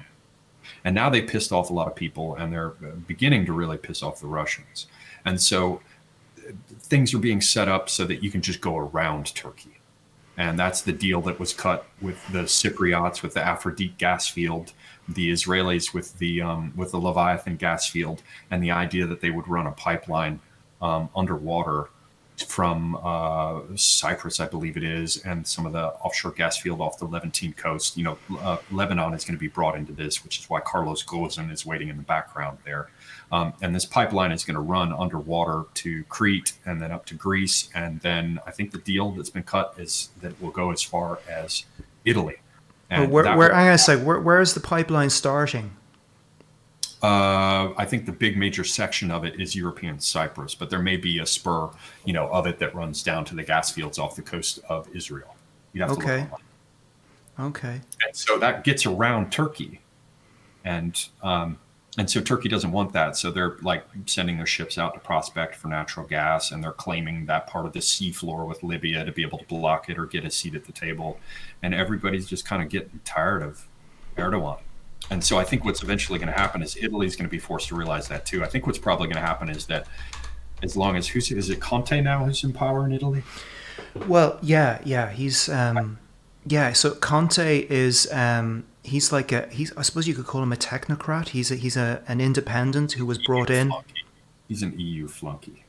No, I don't think he is actually. I think he's quite Eurosceptic. I mean, he was brought in originally by Salvini and by Five Star, who were both relatively Eurosceptic, and he was Right, but he got bought out. Basically, he sided with the Five Star and the sort of existing EU institutional power structures to shove Salvini out at first opportunity. Right? No, what happened was so Salvini and Five Star, Salvini's party Lega, the League, and Five Star, they were a coalition. And what happened was during the months of that coalition, Lega and Salvini were getting more and more popular, and Five Star were getting less popular. And Salvini realized that if there was an election held, he'd be able to get in either on his own or with other parties like Fratelli d'Italia and Silvio Berlusconi's party, who are much closer to him ideologically. And he'd much prefer that. He would have been prime minister and he would have had allies that he would have found it much more easy to work with than Five Star. So what Salvini basically orchestrated, he created a crisis, and he tried to bring about an election, and basically he misjudged the situation. Was Five Star got bought out basically and turned on him, right? No, what happened was the other major power in Italy are the centre left, the Partito Democratico, the Democratic Party, and Salvini assumed that there was no way that they would work with Five Star. So his whole plan was predicated on the fact that so you have three major blocks. You have Salvini's and the centre-right bloc, you have the centre-left bloc, and then you have Five Star. And Salvini assumed that those other two, Five Star and the centre-left, wouldn't work together, and that there would have to be an election. So that was his assumption. And so he created this crisis, and he got it wrong. And the centre left They disabused him of his assumptions. Yes. Exactly. So what happened was the centre left surprised everyone by saying, "Well, actually, we are willing to work with Five Star." So so basically, Five Star changed coalition partners from Salvini to the centre left, and Conte remained as prime minister. So that's what happened. But as I recall, Conte was even earlier on when they were trying to put together the government in the beginning. When Salvini ended up being the interior minister, you had the business of the Meloni group and the coalition that was formed with Lega and the rest, and then Five Star was a part of the picture, and they put forward a candidate for president that was for prime minister, right? That was shot down by the existing Italian president, at which point Conte was brought in as a compromise. Right? No, that was actually the real controversy was about the finance minister that Salvini and Five Star wanted to bring in, because they wanted to bring in a finance minister who was really hostile to the euro. And the president of Italy said, look, you can't do that because you didn't stand in the election on a platform of like leaving the euro. And so that's Conte from the beginning had been the compromise for the populist Five Stars and the Lega group. Like from the beginning, he was the one that they proposed. Yeah, because he's an independent, so he was brought in as a compromise candidate. He's quite so, and you understand these things much better than I do, following them closely. And you speak Italian, right? That's right. Yeah. So Conte then isn't so much the EU creature, though I tend to think that he knows what side of the toast is buttered for him. But do you give just to come back to the main point? I think my guess had been that if Salvini can get back in, you'll probably find that he throws in with Haftar as well, which brings us to the question of whether or not you think Salvini's chances of getting back in are good. You think Salvini will back the Haftar government rather than Yeah, because who else is there going to be to back? This government of national unity. Take a look at the maps, and you'll see how they've been absolutely slammed into a corner. And remember that their fate is tied directly to Turkey's fate in Syria. The surrounding and the assault on the so-called refugees, all the crazy Islamist forces bottled up in the Idlib area, is mirrored precisely by the assault on all the crazy Islamist forces and militias bottled up in the Tripoli area. So There's a parallel there. what do you think Russia's objective in Libya is? What are they looking for? I think, and I'm guessing here, but I think it's the same thing that they're in Syria for. What's happening is that people have almost no idea of what is going on in the Eastern Mediterranean with natural gas, but it promises to entirely transform the region, and it promises to entirely transform how energy gets to Europe. And of course, Europe is my friend Tim often refers to Europe as being like a vermiform appendix hanging off the side of Russia, because Europe is basically just a giant population with no resources, that has moved more and more towards service economies. Yes, they have manufacturing and things, but they're sort of geopolitically much less important than they think they are, and they are dependent upon Russia for the majority of their energy, which means that Russia can, of course, turn the gas off if they want to. And so by coming up with alternatives. So, for example, the Leviathan gas field off the coast of Israel just started pumping natural gas December 31st of the very last days of last year, and it's now online. And there are huge areas for development off European Cyprus. It looks like they're going to get more off the coast of Lebanon once that situation gets sorted. I think they basically have to pick the nits of Hezbollah out of Lebanon before the Israelis will agree to cooperative investments to monetize all the resources they have there off their coast. And they have some disputes to sort. Egypt has been dealing with natural gas off its coast since the 70s with the Zohr gas field and others. So the entire Eastern Mediterranean is going to become a resource for natural gas, and that means that Europe is going to have alternatives other than dwindling North Sea oil from Norway or whatever, or buying fracking produced energy from the U.S. It looks like Europe is going to be able to get its energy from the Eastern Mediterranean rather than Russia. Now, previously Europe had been trying to get it from Iran, but all that got shut down by the U.S. and Israel, and so the European Union has had it explained to them that they don't have to like it, that they can't get it from Iran, that they're going to have to get it from Russia. And now they've got this alternative from the East Mediterranean, which is going to be a huge amount of income shaved away for Russia. So Russia needs to keep a seat at the table. And by keeping a seat at the table with their military base in Tartus in Syria, they keep their naval base on the board in that region. And by working with Syria, they get to help them invest in and develop Syria's offshore claims that will certainly be made in this same area. And if they sort of sort things out in Syria with their military intervention and help to sort things out in Libya, and in both places, Turkey is trying to stop them. Basically, if I had to guess, what happened is Trump and Putin got together, and Putin said, "Look, we need to be at the table with this business of selling the energy markets opening up in the Eastern Mediterranean. We don't want to take over these countries, but you've got to allow us to invest. Some of our big companies, we can bring expertise in the rest. You've got to give us a piece of the action that's happening in the Eastern Mediterranean. Otherwise, the ruble is going to be unstable. Most of our income comes from selling it to Europe, and you'll be cutting out a lot of that market for us. Come on." And I think probably what happened, again, just raw speculation, is Trump said, "All right, we're sick of being the world's policeman. How about you invest your men in treasure in stabilizing the situation? I've got an election year coming up. I can't be having, U.S. troops deployed to Syria." And basically Trump gets to sit back and say, "Okay, Russia, if you want to be a part of this, then, play the role of a superpower in stabilizing everything."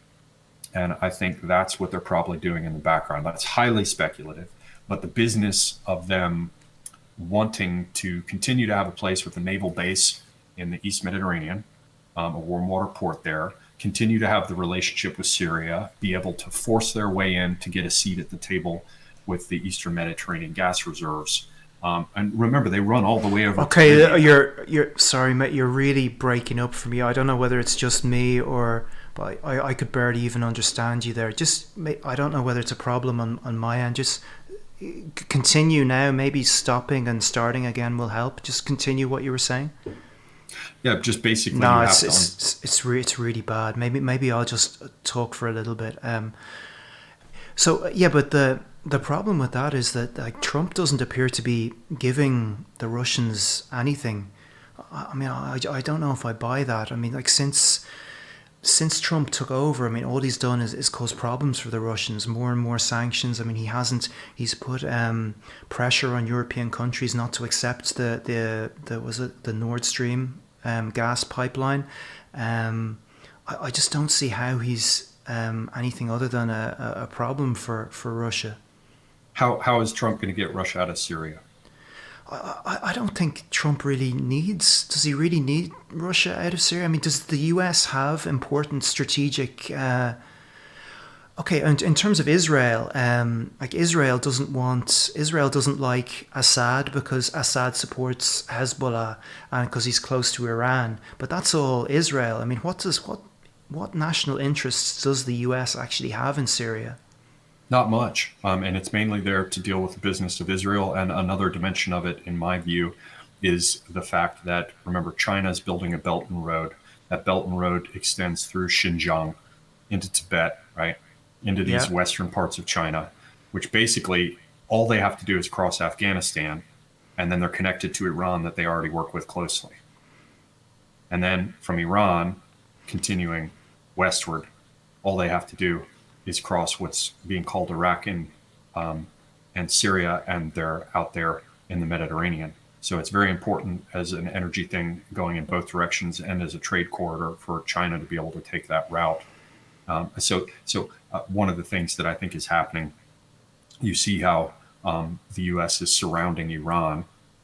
You know, you can see how the U.S.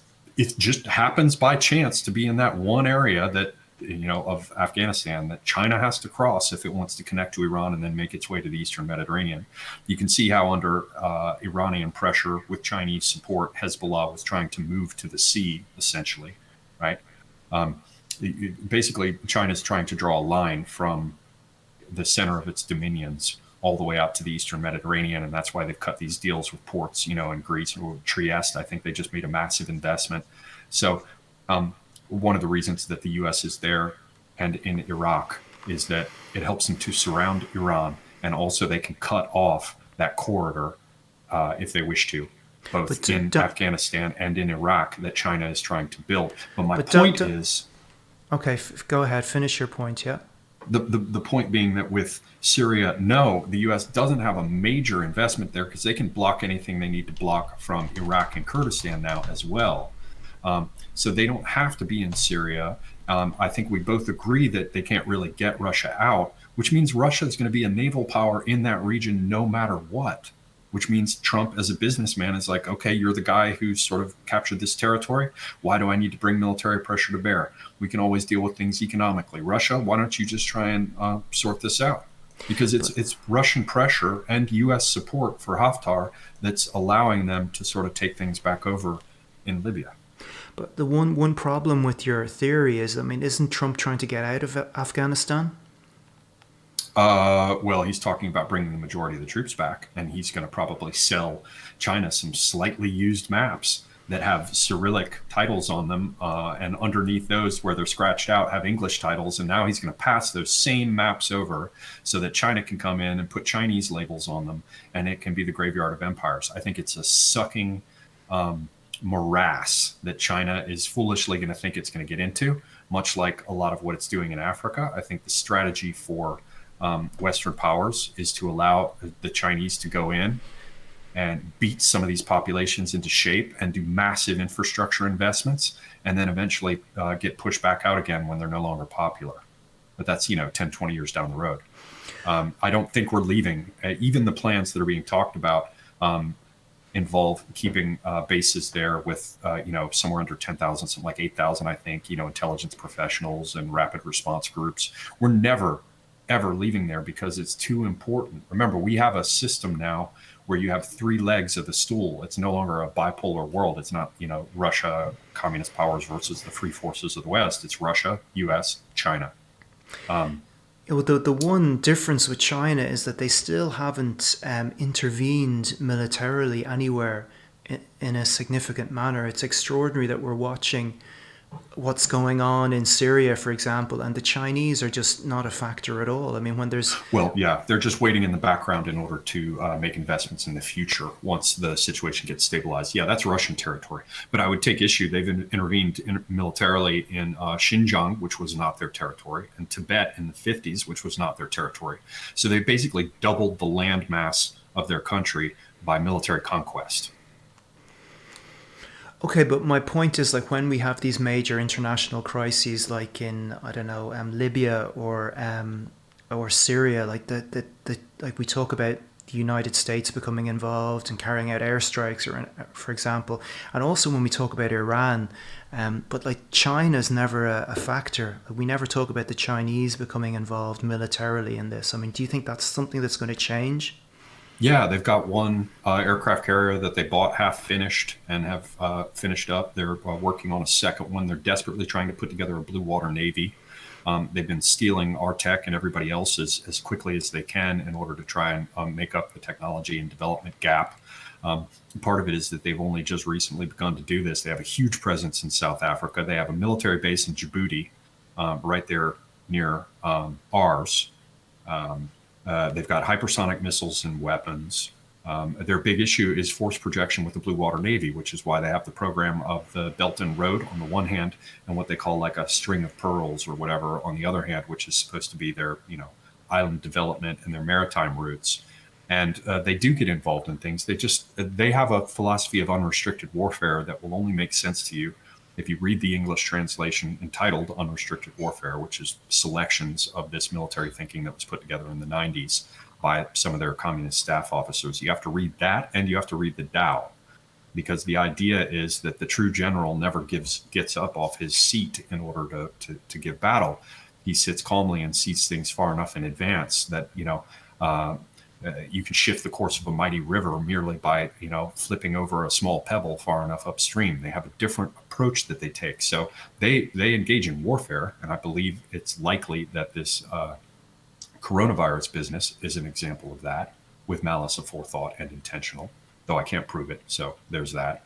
And you can also see that they weaponize, for example, their tanker fleets. If they got problems with other commercial vessels in an area where they want to operate, the little, CCP officer who's, embedded in in the crew of every ship, in the leaders of every corporation, they'll just signal to the guy who's piloting the vast tanker or cargo ship to just, veer to one side and smash the other ship.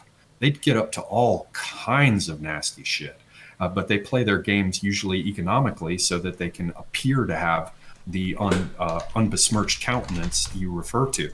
But like, take a look at South Africa, where they have a program that the Chinese helped push called Black Economic Empowerment, which gives special status to the non-white groups, theoretically the black groups in South Africa who can get government money and all the rest. In South Africa, under the doctrine of Black economic empowerment, Chinese people are considered black. I mean, so they get up into all kinds of games, but they generally try to keep it off the military radar where it can be seen. But behind the scenes, they play all kinds of nasty games, and they even get into empire extension. Remember, again, Tibet and Xinjiang. So Xinjiang, that's where all the Uyghurs are, isn't it? Yes, it's also called East Turkestan. That Yeah, so territory that they captured is 40% of their country's territory. Yeah, it's pretty sparsely populated, though, isn't it? I don't know how valuable it is, really. How valuable it is? Take a look at the mineral, picture for Xinjiang, and take a look at how Tibet controls the water for the entirety of Central Asia. Okay. Just when you were talking about how the Chinese think differently, I remember a friend of mine was saying that the Chinese, during the Korean War, people didn't expect China to intervene in the Korean War, and they did. And he said also people don't think that the Chinese will really try and take Taiwan back at some point, but they will do that as well. I mean, how do you feel about that? I don't know enough really about Taiwan. I've just seen, some sort of surface, the kind of surface things that anybody who's interested in geopolitics and looks, but I can't compare it to keeping up with Europe or keeping up with Turkey or the rest. But I tend to think, yes, it's increasingly become a hotspot. That's one of the reasons why I think China has been pushed so much into a corner and why it would consider weaponizing a virus at this point under that hypothesis, which is that they got pushed out of the Taiwan elections where they had hoped to get some traction and they got none. They're having serious problems with upheaval in Hong Kong. Okay, let's just talk about, so in Taiwan you have I think you have a blue coalition and a green coalition, isn't that right? And one of them is more in favor of like an independent Taiwan, declaring independence, and the other one is more sort of let's just keep things the way they are. Isn't that right? As I understand it, yes, but it's not quite so simple as saying that one is for independence and one isn't, because you have, for example, ones who want to leave the status quo so as not to irritate China, but to push for more autonomy rather than explicit independence, and it kind of works in the other direction too. So it's not as simple as like the one group wants, to be independent and the other doesn't. It's more, I think, how in the medium and long term they want to pursue their particular aims, or how much they're willing to antagonize China may be another way of looking at it. Yeah, absolutely. Okay, so that's an hour and 40 minutes. I'm glad we talked about other stuff than the virus, because I think there is a bit of fatigue out there. I mean, is there anything else you'd like to talk about? I mean, if anyone wants to ask a question in the comment section, go ahead. Otherwise, I think maybe we'll wind this up in a couple of minutes. I mean, is there anything else you'd like to talk about? I would like to suggest to you, as I have done in the past, that you consider putting together some kind of review of the ways in which, in the past and perhaps even the present, continental European powers have used Ireland as a lever to influence events in the United Kingdom, going so far as times of war. Because we can talk about that now if you want. We can talk about it briefly now. I'm very interested. I just loved it. It just seems like a huge subject, because with the EU and Brexit and the rest, Ireland is very much a sort of a way for the European Union to keep those islands chained to them. Okay, so the last major conflict where that was an issue was the Second World War. At that stage, the IRA was quite a small organization in Ireland. It had been declared illegal. It was a fringe organization, and there was some contact and talk between the IRA and the Germans. It didn't not an awful lot came of that, but the IRA did run a campaign in Britain during the early stages of the Second World War. But not a lot really came of that. It was relatively small stuff. Before that, in the the First World War, there was much more substantial involvement. There was are you familiar with the Easter Rising in 1916? Have you ever heard of that? Yes. Yes. So the Irish Republican Brotherhood, they tried to get weapons from Germany. There was a belief, they said, England's difficulty is Ireland's opportunity. So at that time, a lot of Irish people who had been in favour of autonomy or home rule had joined the British Army, because they thought that it would Ireland would get sort of brownie points for that after the war. But you had a minority in Ireland who wanted to stage this armed rebellion, the 1916 Rising, and they tried to get weapons from Germany, and Germany did send weapons over. So I mean, that was an example of a continental power trying to stir up trouble in Ireland in order to hurt Britain, to hurt their enemies. But before going back before that, of course, Britain's big enemy was France, and they've tried to they've intervened. Probably the most famous time was in 1798. And they actually landed. There was a big rebellion in Ireland in 1798, the United Irishmen Rebellion, and the French did actually land a force of soldiers at one point. There was a battle a small battle in, where was it? Castlebar. Where they beat the British in a very small battle. But the French, they tried to send a really large fleet under a general called Lazare Hoche, and the fleet wasn't able to land because of the stormy seas. That would have been an interesting development. That would have been a much larger force than the one that did actually land later. So the French, and then you're familiar with the Battle of the Boyne and all that. Not immediately. Okay, so that was 1689. The King of England at that time was James II, and he was a Catholic. So there was always issues there. A lot of English people weren't happy about that. So eventually he was overthrown, and he was replaced by King William II and Mary. And so he fled. King James II fled to Ireland, and he tried to regain his throne with support from the French. And the French sent substantial number of soldiers to Ireland. So King James then fought this campaign in Ireland to try and regain his throne. There was the Battle of Aughrim, which I think might have been the largest battle ever fought in Ireland. The Siege of Derry and the Battle of the Boyne. These were all cases where the French were trying to support someone who was going to weaken England, or at least if he won, he would have been more friendly to England. So they would be the major examples. And then, of course, before that, you had Spain was England's number one enemy for a long time.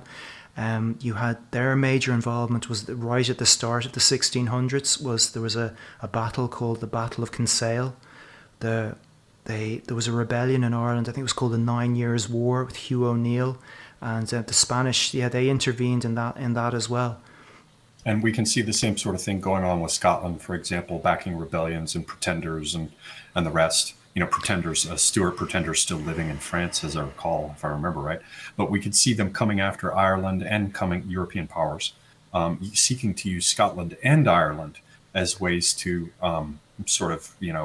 mire the United Kingdom down with internal problems or a lack of unity and the rest. And so today we see that Ireland is very, very much leftist. It was so strange to me to see you refer to some of these parties as like right and center right. And I guess from the perspective of Europeans or of the Irish, they're on the right, but all of them to me seem to be entirely, like at best, sort of center left.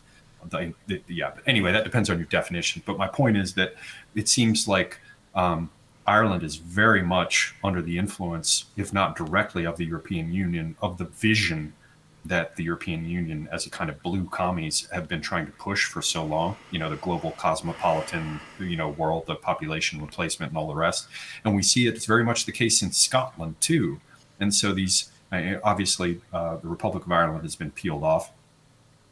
Scotland is definitely a left-wing country. Yeah, it's definitely there's a lot of hostility to the Conservative Party. I think wasn't there an election not long ago when the Conservatives hardly won any seats at all in Scotland. Yeah, I mean, an independent Scotland would be very left-wing, definitely. But I think with regards to the EU, there's a lot of goodwill in Ireland towards the EU because our involvement in the EU and our economic growth has coincided with the growth of the EU, and they've spent a lot of money in Ireland in infrastructure projects and motorways and so on, and this coincided with Ireland, the economy growing. So there's a lot of goodwill towards Ireland, and our economic model as well relies on an awful lot of foreign investment, and there's an awful lot of American companies here, tech companies and pharmaceutical companies, and also banks. They offer a lot of competitive sort of tax regimes, right, for people.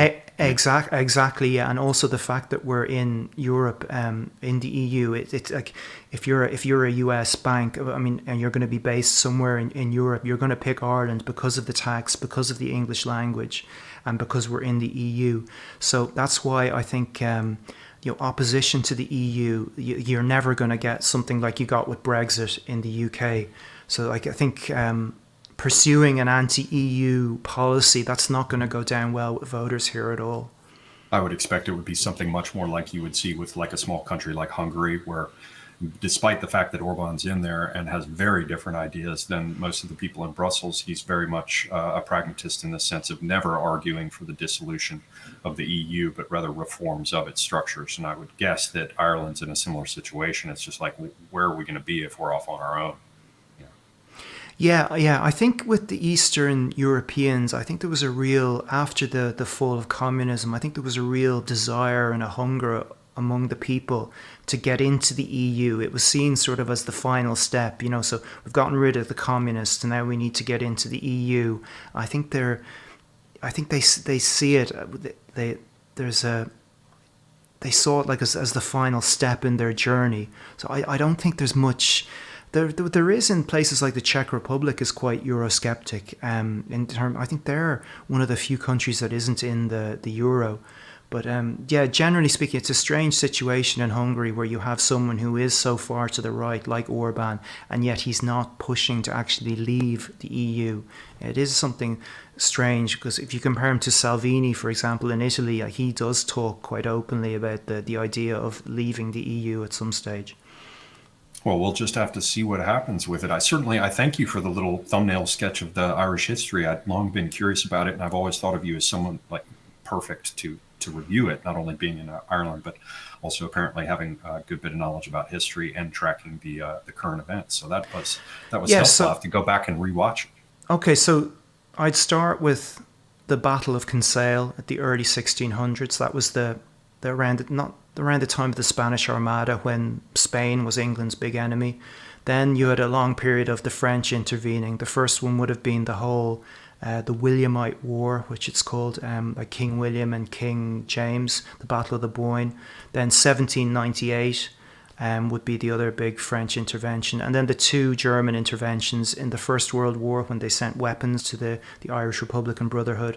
And then the Second World War, where there was some relatively minor cooperation with the IRA. So they'd be the examples that I'd give to you. And I will look them up and track down the further thoughts about that. I do appreciate it. Thank you, and thanks very much for having me on to talk. Hopefully we can do it in the future. Yeah, I'd love to do it on your channel at some stage in the future if we can work out the tech. Yeah, there's one last piece I have to work out on that. Though one interesting thing to explore would be, and we can do this offline, but we could maybe look at whether or not your streaming key with your materials can be plugged into my live stream and maybe just sort it that way. So we'll see. But I do want to add in my desire to support your channel and its growth, again, because I like your content. If there's anybody that I talk to generally that I'm in touch with and you'd like to have them as a guest or something, please let me know and I'll see what I can do to connect you. Okay, I will do. Thank you. So, I think we'll wind it up then. Thanks very much. And I'll talk to you soon. Sounds good. My pleasure. Okay, thank you. Bye-bye. Bye.